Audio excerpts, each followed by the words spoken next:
আমার হাতে যে ড্রেসগুলো আছে সবগুলো আপনার 1 পিস 2 পিস করে আছে, এগুলো সবই লস।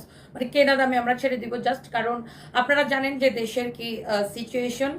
আসলে রোজার ঈদের পর থেকে একটার পর একটা ঝামেলা লাগে গেছে, কারোর বিজনেসই ভালো না। আমরা জাস্ট এই মুহূর্তে টাকা ক্যাশ করার চেষ্টা করছি, এক। আর 2 নাম্বার হচ্ছে এই যে আপনারা আমাদের এটা ব্যবসা পেজ, হ্যাঁ, এটা আমাদের বিজনেস পেজ, এটা মজা করার জন্য, ঢং ঢং করার জন্য, এটা গল্প করার পেজ না, ওকে? সো এখানে আমরা আমাদের পণ্য বিক্রি করব, এটাই।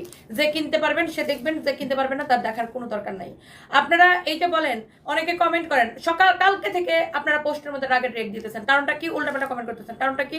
কমেন্টের মধ্যে লিখেন কি দেশের এই মুহূর্তে আপনার মানুষের পাশে দাঁড়ান। আমরা পাশে দাঁড়ানি আপনি কিভাবে জানেন?